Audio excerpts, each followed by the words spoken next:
Hey everybody, welcome back to my electronics workshop. So I still got the blue Rock-Ola Tru-Tone Model 0 on the bench, just kind of enjoying it while I have it. But I did get curious. I wanted to experiment with some other tubes, getting a balanced set of 6L6s in it so that things are a little happier. I did put in a new, well, not new, but a good tested 5U4 rectifier, dual rectifier tube. And I'm kind of experimenting with the preamp tube because I'm finding that there are some characteristics that I was losing. I know it sounds kind of pretentious, but there, this particular 6J5 had, it just sounded a bit muted or flat. It didn't have the upper end that I wanted to be able to experience out of this amplifier, and I just kind of figured, you know what, I'll play around with a couple of options. So there are a few different tubes that work in the place of the 5J, the 6J5, and this one actually is a Raytheon 6J5, but if I go over in this area, let me move a few objects here before they hit the floor. I was experimenting with some other options. So we've got a couple of things here. So the 6C5 is essentially the same as a 6J5. So I got a couple of 6C5s here. Now they're kind of interesting. They're actually a direct replacement in case you're ever curious. But this particular 6C5 from Raytheon has a very interesting change to it that made me interested in it too. So otherwise there's more commonly, you find them in the metal casing version of the 6C5, the 6J5, the 6, I think the 6L5 is kind of on the same, it's a direct replacement. I believe it has a little less gain. But I did have a few of them in my inventory to play around with.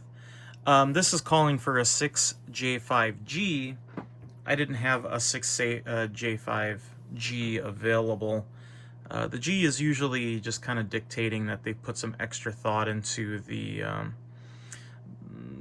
isolating and audio properties, which this one actually kind of, yeah, this is a GT, a 6C5 GT, and it has a little bit of an isolation on the upper end, which knocks down on its microphonic capability, or its microphonic action, where this one has an exposed setup. So this one, I'll actually demonstrate, is microphonic, and microphonic is kind of like that. It's a microphone. Its harmonics become a bit more microphone-ish. So if you tap on the chassis, so we'll plug it in, let it warm up for a second.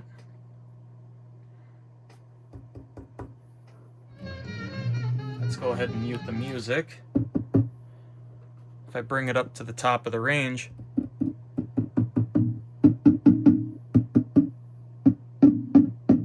you can hear it.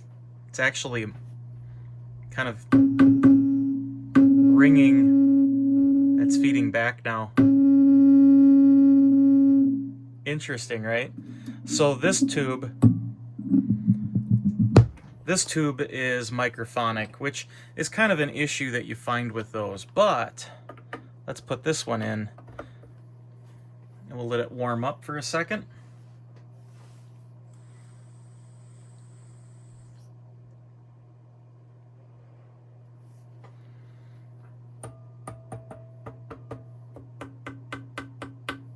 It's much better. You're not hearing it kind of ringing or introducing anything, but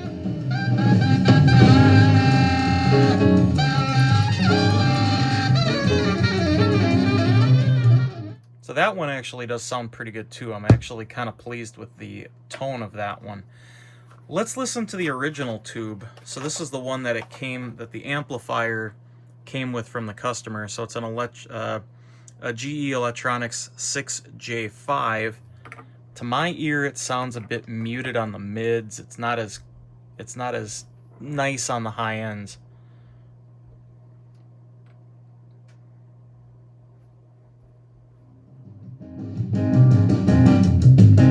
It's smoother, but it doesn't bring out the highs as much.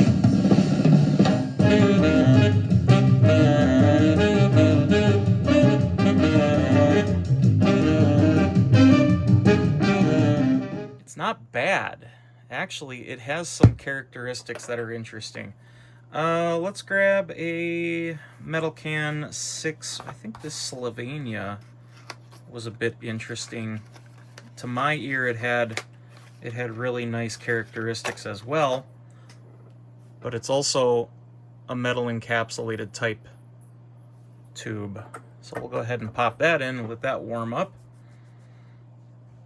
These metal type tubes were used quite a bit in automotive use, military use, things where you needed the tube to be a little bit more rugged, and they're not a bad option. I use them in a lot of test equipment because they get picked up, bumped around a bit, so having a metal encapsulated tube is kind of a good thing to have.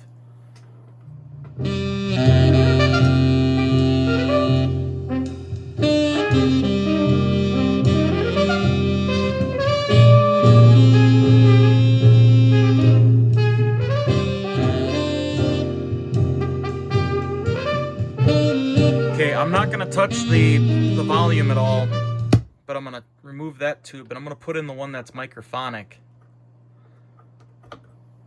And if you hear it, which is going to be hard to do over video, but it's a bit more crisp.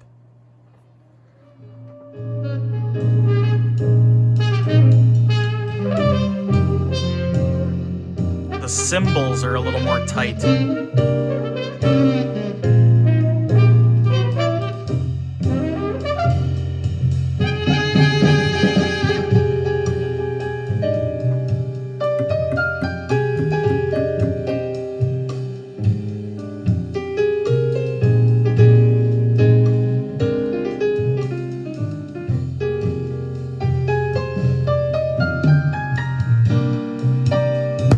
Not a bad option, but as long as there isn't a lot of vibration or reverberation that the tube will end up picking up, it ends up being pretty good. This is on a foamed or a soft mat, so in the jukebox it might be different.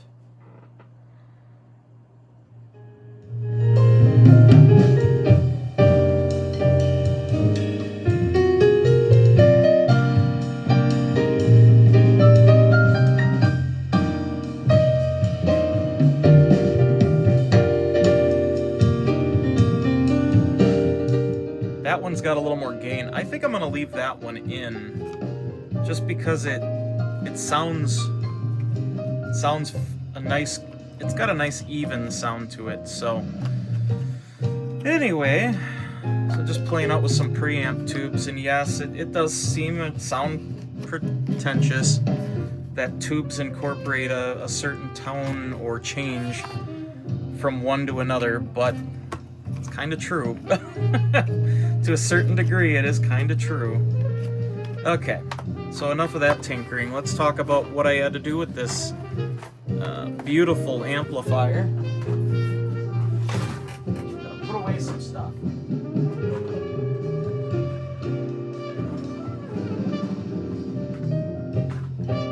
Okay, so a few things I had to do with this amp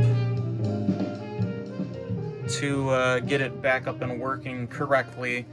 It did turn on. I did do some bench testing with it, but the problem I ran into was it had a hum, which that was to be expected. From 1946,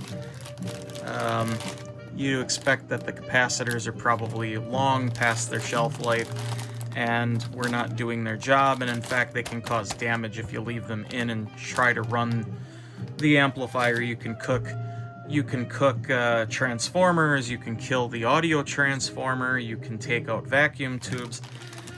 It's best to not power on older electrical equipment from that time period if the original capacitors are in them or haven't been checked. There are certain older capacitors that you can leave in, but paper and wax dip type ones, the older cans are sometimes good, but you never know how long they're going to be good for. So I haven't tested all of these yet, but I do know that quite a few of them are probably junk.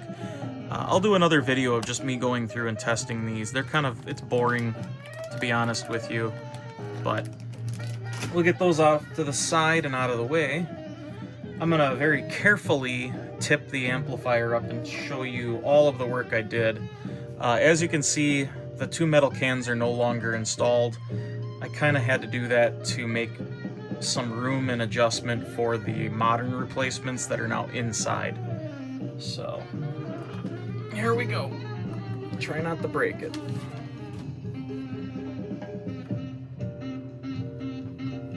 Okay, I'll get you in a position to take a closer look at this.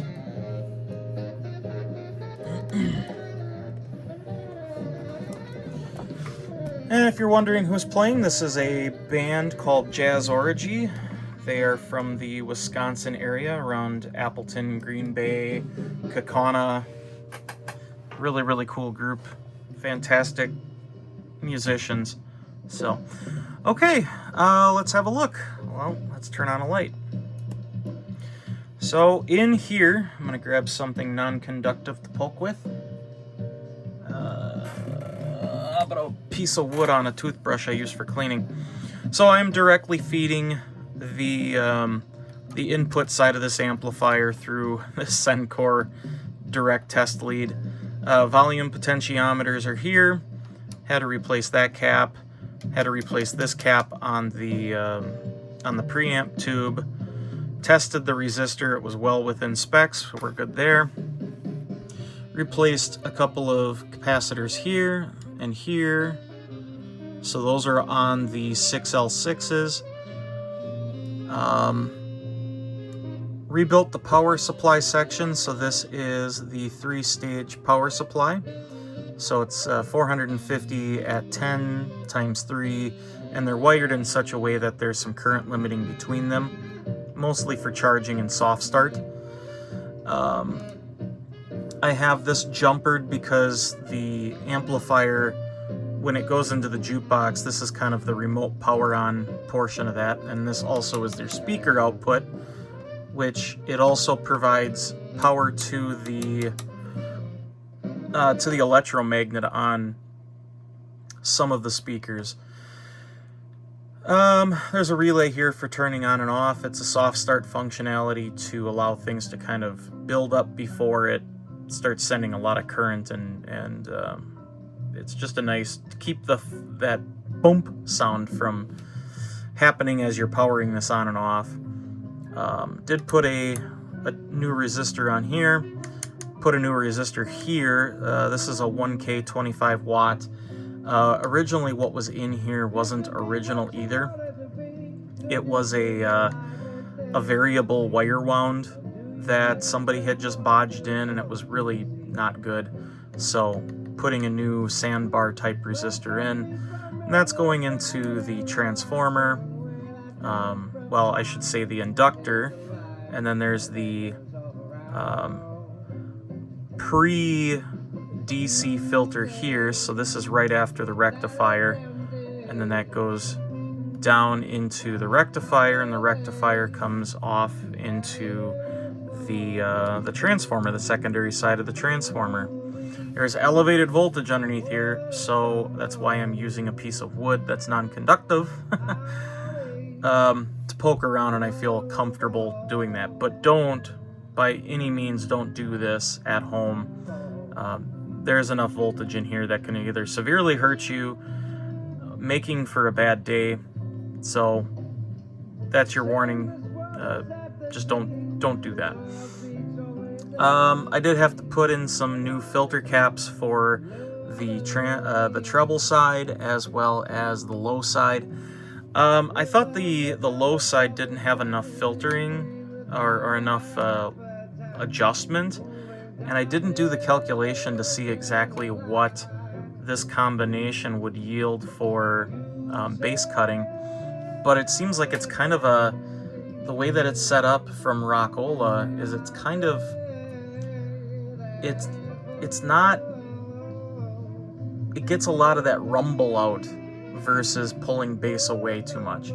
So they must have some crossovers on the speakers to accommodate a little bit better audio control for sending it to the right speakers. But it didn't have as much leeway as I expected. So I had tested this resistor and this resistor, and they all test out perfect. They're right on the money. This one was only slightly off, but again, that's not that big of a deal. It's where it's in the circuit. It didn't need to be perfect. It's within tolerance, that's for sure. So this is the bottom side. This was all the electrical stuff that I had to do. Kind of reorganize, clean some wires, moved things in positions so that it wouldn't incorporate any potential for picking up hum. And the amp is dead silent. So it's doing a good job. Let's tip this back up carefully. So I'm really happy with how this turned out, actually. This is a beautiful amp. I love that baby blue. It has that look of just the period. It has a certain look to it that just screams, yep, that's 1940s, 1950s look. So, and looking at some information, I believe this was 1946. So the jukebox was 1946. I'd have to look at the serial numbers on the stuff to really verify and see if I can come up with anything, but late 40s, mid to late 40s would be my guess. And it sounds amazing.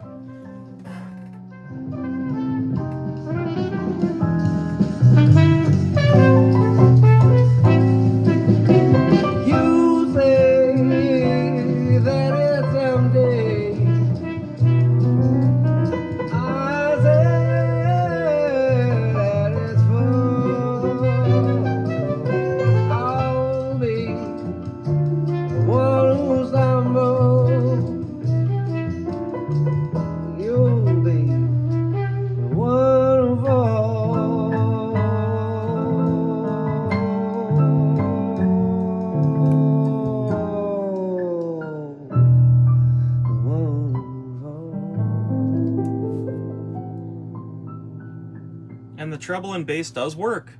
So cleaned them all out with some deoxit, and I'm really happy.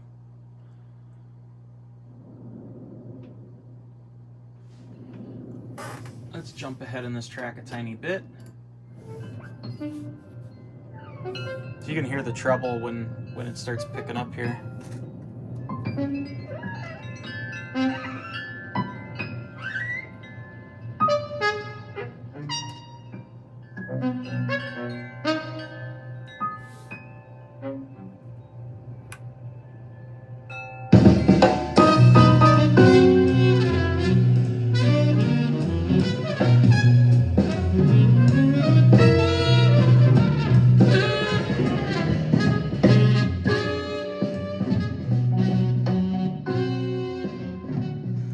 But anyway, I've already called the customer and let them know that the amplifier is ready to go back in their Rock-Ola jukebox.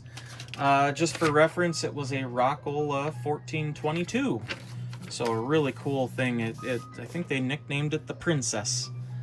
I ordered this capacitor kit from an eBay seller. His name is Bill Bickers. He has a shop called Jukebox Friday Night, and if you're interested in checking out any of his cap kits, I guess I would definitely suggest him. It was a very comprehensive kit. It came with a nice schematic. It even had some nice notes for the modern identification to replace what was in here. Just a nice little setup here. Gotta give the guy some credit. He definitely put a little thought into this. The only thing that I kind of wish would have been in here instead of the modern equivalent for the cans would have been some type of a replacement retrofit style can like the ones that Hayseed Hamfest sells. A single can for the 22 microfarad 450, and then a tri capacitor can for the 10 at 450s.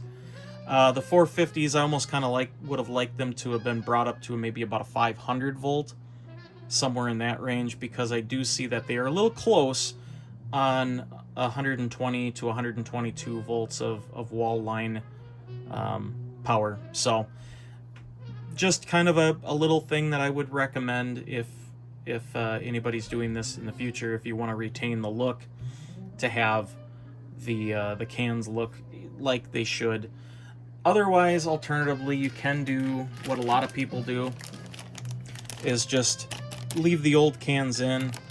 I clip the leads off to prevent them from being plugged into or anything, and then just leave them in place and then mount all the other caps underneath. Mr. Carlson likes to use the ceramic standoffs on these so that they're isolated, but you're using the old lug as a connection point to kind of keep things laid out nicely, so it's not electrically connected anymore. Don't parallel a new capacitor in place. That's not a good idea. This one had a really interesting 16 microfarad capacitor that was actually an octal socket type, but I wanted to get that out of there anyway. I still might make some little aluminum or metal plates to cover up those holes just so it doesn't look odd. But if this was a full restoration type of unit, it wouldn't take much to just put something back in there. And yes, I could have left the old capacitors in and just electrically disconnected them, but I went this route just to kind of keep things a little bit cleaner. And you can kind of see through and you can see the tubes a little bit better, which are inside of the jukebox that you don't see anyway. So, hey, whatever. Anyway, I think I'm going to call this one done. Customer is excited to get this one back, and I'm excited to finish up and start working on the rest of the jukebox to have that one up and going. But first and foremost, had to get the amp done. Thank you once again, everybody, for joining me in this nerdy moment. We'll catch you in the next one.